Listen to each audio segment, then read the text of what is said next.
캘리포니아의 헬렌데일은 모하비 사막에 있는 한 작은 마을입니다. 그리고 이곳은 아름다운 인공호수인 실버레이크가 위치하고 있어 적지 않은 관광객이 다녀가는 곳이기도 하죠.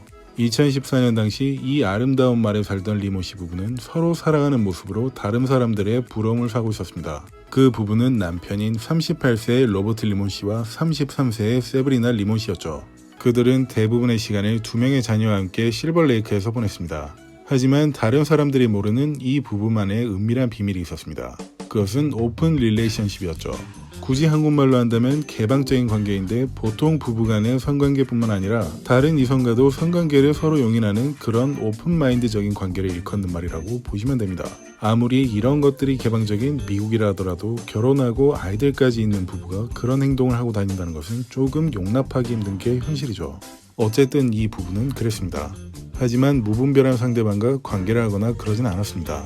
상대는 세브리나 씨의 가장 친한 친구인 켈리 버나틴 씨와 소방관이자 그녀의 남편인 제이슨 버나틴 씨로 한정되어 있었습니다. 그래서 자유로운 영혼을 가진 리모씨 부부는 버나틴 씨 부부와 관계를 즐겼고 이 4명은 그런 관계를 맺을 때마다 모두 한 공간에 있었습니다. 그런데 켈리 씨와 로버트 씨를 바라보는 세브리나 씨는 조금 다른 생각을 갖고 있었습니다. 단순히 그 관계를 즐기는 데 흥미가 있는 단계를 넘어 정신적인 사랑까지 싹트고 있다고 의심한 것이죠. 이런 걸 보고 내가 하면 로맨스, 남이 하면 불륜이라고 할까요? 그래서 어느 순간부터 세브리나 씨는 혼자서 외로움을 느끼며 괴로워하기 시작했습니다. 그런 그녀는 그곳에 있던 코스트코에서 아르바이트를 시작했습니다. 적어도 일을 하는 동안엔 그 생각을 떨쳐버릴 수 있었고 자신이 쓸 용돈 정도는 벌 수 있었기 때문이죠. 그런데 여기서 일하던 33세의 세브리나 씨는 어느 날 조나단 헌이라는 22세 소방관 남성을 만나게 되었습니다. 물론 손님과 점원 관계로 처음 만났지만 둘은 무언가에 이끌린 듯 서로를 강하게 끌어당겼습니다. 조나단 씨는 엄격한 기독교 가정에서 자랐으며 그의 가족도 사회적으로 모범이 되는 훌륭한 사람들이었습니다. 그런데 나이가 11살이나 많은 세브리나 씨에게 끌리게 된 이유는 무엇이었을까요? 그건 아무도 알 수 없었지만 세브리나 씨는 조나단을 어떻게든 꼬시기 위해 한 가지 수단을 사용했습니다. 편지를 보내 사랑을 속삭인다거나 야한 속옷을 입고 사진을 찍어 보낸다든지였죠.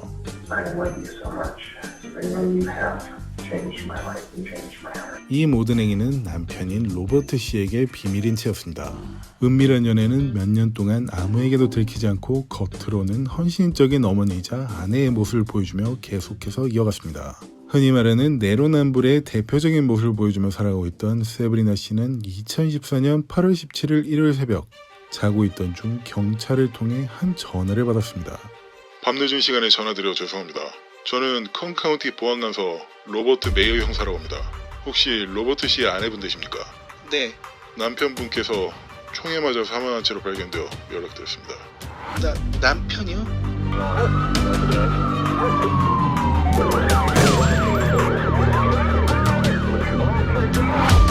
세브리나 씨는 자다가 철도 관제실에서 새벽 근무를 하고 있던 남편이 사망했다는 소식을 듣고는 놀란 가슴을 부여잡고 그곳으로 향했습니다. 현장에 도착한 그녀는 전화를 줬던 메이어 형사를 만났고 남편인 로버트 씨가 한 발은 얼굴과 목을 통과했고 나머지 한 발은 가슴과 턱을 뚫고 들어가 두개골 안에 박혀 사망했다는 자세한 이야기를 들을 수 있었습니다. 그것으로 큰 슬픔에 빠진 그녀는 자신의 SNS에 추모글을 올리기도 했습니다. 그렇다면 그를 이렇게 잔인하게 살인한 범인은 누구였던 것일까요? 이 사건 수사의 책임을 맡은 메이어 형사는 먼저 사건 현장과 사체에서 단서를 찾으려 시도했지만 특별히 범인의 흔적이라고 할 만한 것은 찾지 못했습니다. 그러던 중 철도 관제실 건물 주변을 배회하던 한 수상한 사람이 포착되었습니다. 그는 여름이라는 계절에 걸맞지 않는 두꺼운 옷을 입고 다리를 절면서 걸어다니는 것으로 확인되었습니다. 옷으로 인해 정확히 누군지 특정하기가 힘들었죠. 그리고 사건 시각 전 근처에 있던 주유소로 오토바이를 타고 가서 편의점에 들렸던 사람이 포착되었는데 그 남성이 두꺼운 옷을 입고 다리를 절던 남성과 꽤 비슷한 걸음걸이를 보였습니다. 그리고 사건 현장에서 발견할 수 있었던 한 가지 특이한 점은 무언가를 찾으려 했던 것처럼 책상과 서류들이 엉망이 되어 있었다는 점이었죠. 현금 같은 게 많이 보관되어 있을 만한 가게가 아닌 철도 관제실이었는데 이렇게 뒤지는 적이 의미하는 것은 무엇이었을까요? 형사들도 이 점에 대해서 사건과 연관되는 특이점을 찾을 수는 없었습니다. 이 사건 용의자에 대한 정보를 알고 있는 사람을 수소문하기 위해 컨 카운티 보안관서는 현상금 10만 달러를 걸었습니다. 하지만 시간이 꽤 지날 동안 수사의 단서가 될 만한 어떤 제보도 받을 수 없었죠. 그런데 몇 주가 지난 시점에 꽤 중요한 단서를 알려주는 한 남성의 전화를 받게 되었습니다. 여보세요? 네, 안녕하세요. 저는 제이슨 버나틴이라고 합니다. 살해된 로버트의 절친이기도 하고요. 도움이 될진 모르겠지만 어떤 남성에게 받은 문자가 있어서 연락했습니다. 연락한 사람은 처음 말씀드렸던 개방적인 관계를 맺고 있는 친구네 부부 중 남편인 제이슨 씨였습니다. 그는 조나단 헌이라는 사람에게 받은 문자를 메이어 형사에게 보내줬습니다. 조나단 헌이라고 하니 여러분들은 한 사람이 생각나실 겁니다. 바로 세브리나 씨의 가슴을 뛰게 하며 몇 년간 은밀한 연애를 해왔던 남성이죠. 그런데 아무도 모르게 연애하고 있었을 조나단이 어떤 경위로 제이슨 씨를 알게 된 것이고 어떤 문자를 왜 보낸 것인지 궁금해하실 겁니다. 일단 문자의 내용을 정리하자면 대략 이러했습니다. 세브리나 씨와 비밀 연애를 하게 된 지 몇 년이 되었는데 죄책감이 들어서 전 파트너였던 제이슨 씨에게 문자로 고해성사를 했던 것입니다. 남편인 로버트 씨가 아닌 전 파트너인 제이슨 씨에게 말이죠. 그리고 세브리나 씨와 몇 년간 알고 지내며 제이슨 씨에 대한 이야기를 많이 들었고 그녀의 휴대폰으로 몰래 파악한 그의 전화번호로 문자를 보냈던 것이라는 얘기도 했다고 했습니다.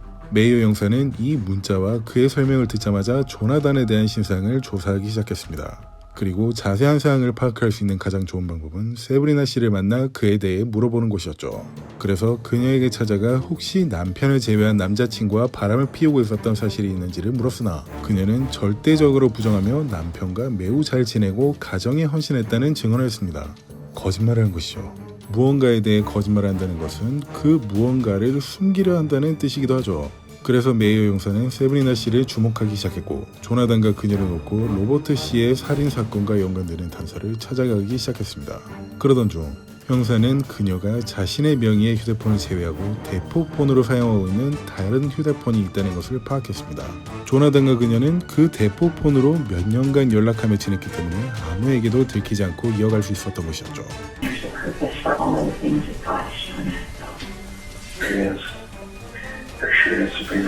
이것은 그녀와 조나단이 나눈 통화입니다.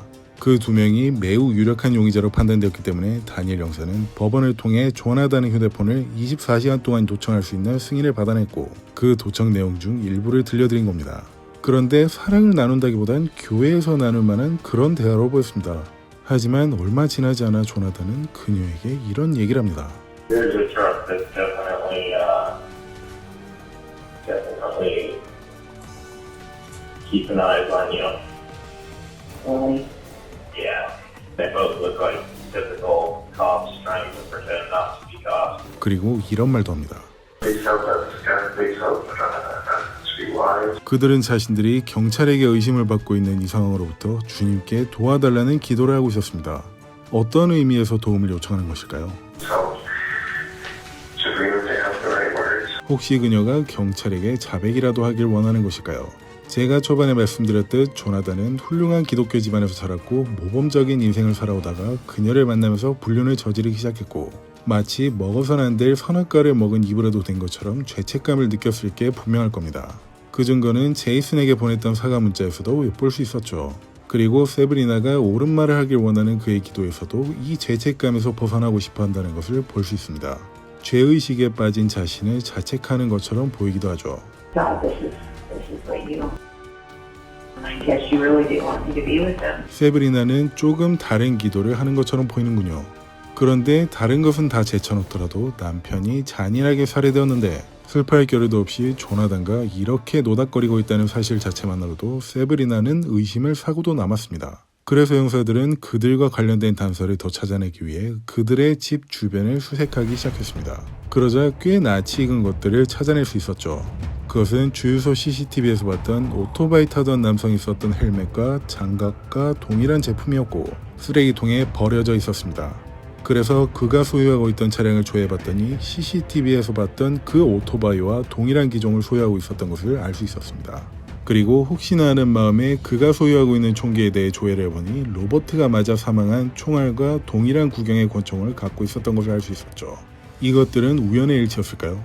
점점 의심스러워지는 두 명을 계속해서 조사하던 중 로버트 씨의 사망보험금과 직장에서 나오는 보상금의 수령자로 세브리나 씨가 되어 있다는 사실을 파악했습니다. 이것들로 보자면 그 두 명이 로버트 씨를 살해하기 위해 공모했다고 의심하기 충분했습니다. 이런 식으로 계속해서 단서들을 수집해 나가던 다니엘 형사는 로버트 씨가 살해된 지 약 3개월 정도가 지난 시점에 그 2명을 체포해도 충분하다고 할 만큼의 증거들을 확보했습니다. 그래서 조나단은 근무 중인 소방서에서, 세브리나는 자녀가 다니던 학교에서 열린 학부모 회의 중에 체포되었습니다. 그리고 경찰서에 체포된 이 둘을 기소하기 위해 컨 카운티 검사인 에릭 스미스 씨는 기소 가능 사항을 검토하기 시작했습니다. 하지만 둘 중 한 명인 조나단만 기소가 가능할 만큼 증거들이 있었고, 세브리나에 대한 증거들은 모두 정황상 증거들로 어떤 것도 로버트 씨의 살인사건과 연관지을 만한 직접 증거가 없었습니다. 그 정황상 증거들도 모두 두리뭉실했죠.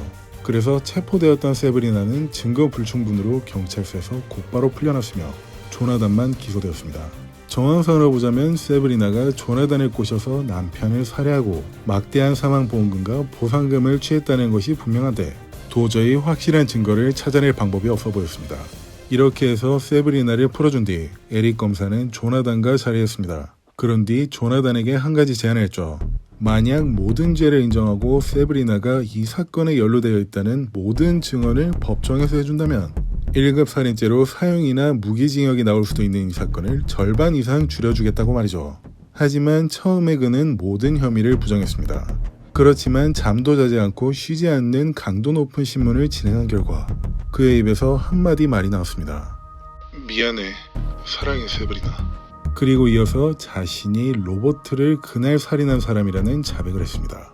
자신이 사건 당일 사용했던 총을 보관한 것도 마찬가지로 진술했죠. 이어서 열린 재판에서 그는 모든 죄를 인정하며 이 사건을 저지른 배후에는 세브리나의 지시가 있었다는 법정 진술을 했습니다. 그래서 무기징역을 받을 수도 있었던 이 사건에 대한 선고로 대폭 감형된 25년 4개월의 징역형을 받게 되었죠. 그렇다면 이제 남은 것은 세브리나겠죠. 다니엘 형사는 세브리나를 경찰서로 불러 신문을 진행했습니다. 조나단 씨가 당신이 사건에 연루되어 있다는 사실을 법정에서 모두 자백한 거 알고 계시죠? That's unbelievable.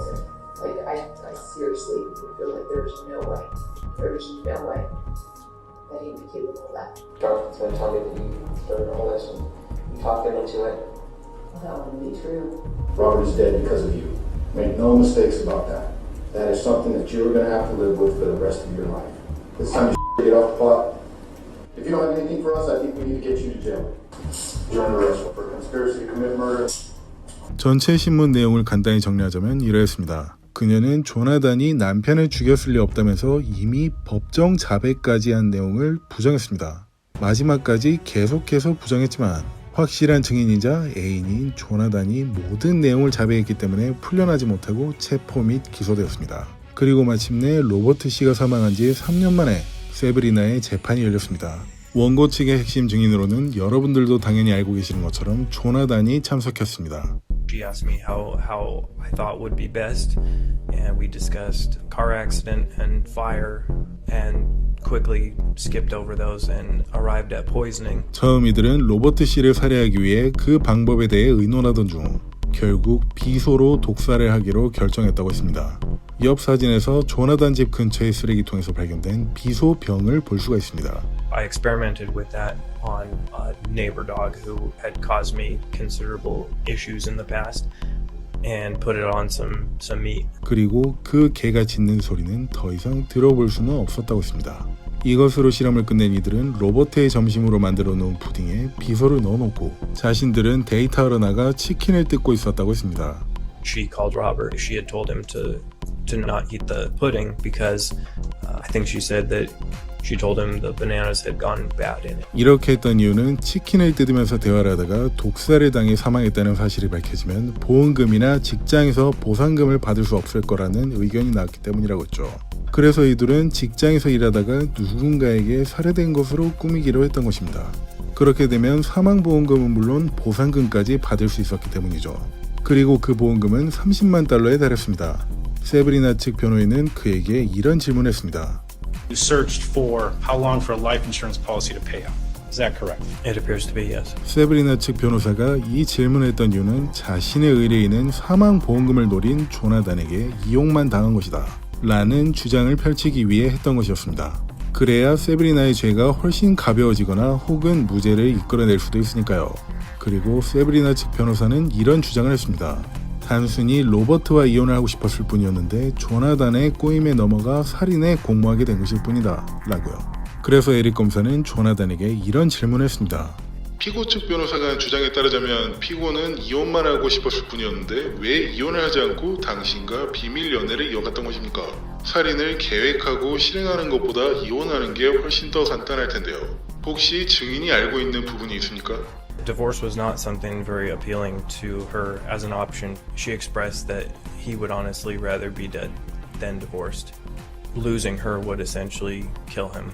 I had a frank disgust for him that was developing and contributing to me being very dismissive of his life ultimately. 이 말은 한마디로 정리하자면 이랬습니다. 그를 살해하기로 마음먹은 건 보험금이나 이런 이유가 아니라 자신의 인생을 하찮게 여기며 아내에게 매달려 살고 있다라는 얘기를 듣고 혐오스러웠다. 그녀가 자신을 이런 말들로 꼬셨기 때문에 살인을 저질렀다고 하는 것이죠. 그래서 그는 집에서 85마일 떨어진 로버트의 직장으로 가서 그를 살해했다고 증언했습니다. After you fired the first shot, what happened to Robert? He fell seemingly mortally wounded, then headed up into the office to follow through with the previously discussed plan of overturning the interior of the office and making it look like a robbery. I really didn't want to leave him if he wasn't entirely dead. So I went back around the backside of the truck and quickly fired one more shot at him. 그리고 피고 측 증인 자격으로 피고인 세브리나가 직접 증인석에 올랐습니다. 먼저 검사는 그녀에게 신문 때 왜 거짓말을 한 것인지 물었습니다. Well, I was protecting my image. 이어서 이런 말을 했습니다. I didn't want to put my affair into a murder investigation.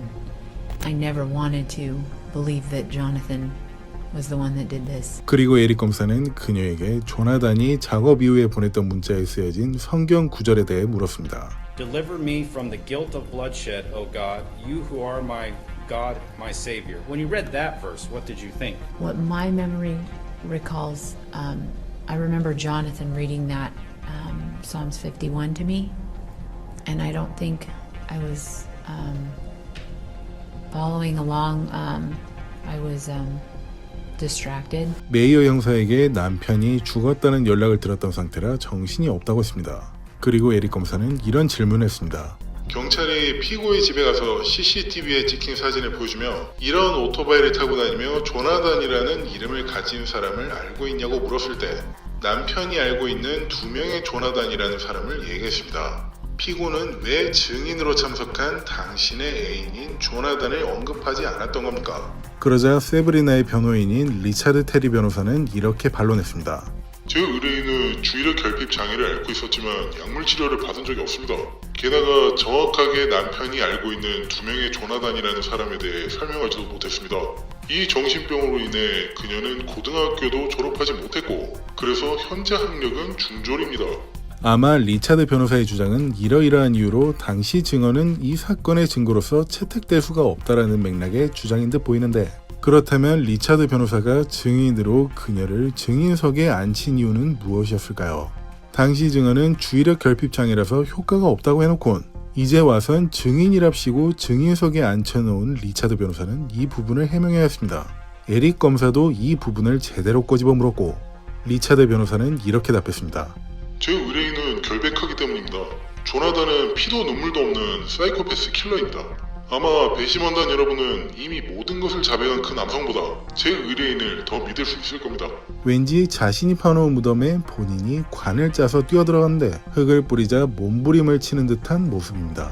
그리고 리차드 변호사는 피고 측 증인으로 세브리나의 가장 친한 친구였던 켈리 씨를 불렀습니다. 왜냐면 에릭 검사가 세브리나는 조나단뿐만 아니라 그 전에 친한 친구인 켈리 씨의 남편인 제이슨과도 그렇고 그런 관계로 지냈다는 주장을 배심원단을 향해 했기 때문이었죠. 그래서 어렸을 때부터 친했던 켈리 씨를 불러서 세브리나가 그런 사람이 아니라는 증언을 해달라고 했던 겁니다. Are these wild sex orgies that you're going to the river to have? No. It was usually Sabrina and I, and then we would go have sex with our husbands in the same room, but not together. 혹시 원고 측 증인으로 나온 게 아닐까 할 정도로 세브리나에게 전혀 보탬이 되지 않고 오히려 나쁘게 만드는 증언을 했습니다. 게다가 그녀는 이런 말까지 했죠. That she killed Rob. She didn't kill anyone, did she?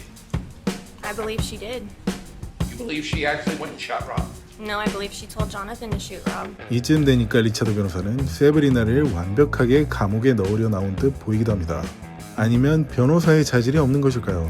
어쨌든 이렇게 재판은 맥없이 끝나버렸고 배심원단의 판결일이 다가왔습니다. Whatever the jury decides, everyone present is to sit quietly and calmly. 그리고 배심원단은 판결을 했습니다.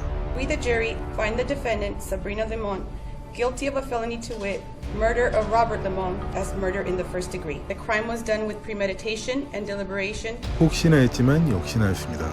선고일은 일주일 뒤였습니다. 하지만 그녀는 변호사가 멍청한 짓을 해서 유죄 판결을 받았다고 생각했는지 그날 곧바로 변호사를 해고해버리고 새로운 변호사인 샤론 마샬 변호사를 고용하여 항소 재판을 신청했습니다. 선고가 아직 떨어지지 않은 상태였기 때문에 선고 기일을 더 늘려달라는 공식 요청을 하였고 2017년 11월로 예정되어 있던 선고일을 2018년 2월로 연기하는데 원고와 판사, 배심원단 모두가 합의하였습니다. 그 사이에 샤론 변호사는 약 2000페이지에 달하는 판사 입장에선 손이 덜덜 떨릴 만큼 많은 양의 사유서를 제출했고 그것을 모두 검토한 판사는 예정된 선고일인 2018년 2월에 원고, 피고와 함께 법정에 자리했습니다. As to count 1, murder in the first degree, the term prescribed by law is 25 years to life. Then it's remanded to the Department of Corrections for adjournment. 예외는 없었습니다. 항소는 기각되었고 세브리나는 25년형을 받고 2018년 2월에 캘리포니아 주 교도소에 수감되었습니다. 그리고 세브리나 씨와 조나단이 벌였던 끔찍한 범죄로 인해 둘만 남겨진 아이들. 이 아이들은 이모와 함께 살게 되었습니다. $100 지폐에도 나와 있는 미국 건국의 아버지라고 불리는 벤자민 프랭클린은 이런 얘기를 남겼습니다. 악은 자기 자신이 보기 흉하다는 것을 알고 있다. 그래서 악은 가면을 쓴다. 저는 쇼킹TV 톰슨이었습니다. 긴 시간 감사합니다.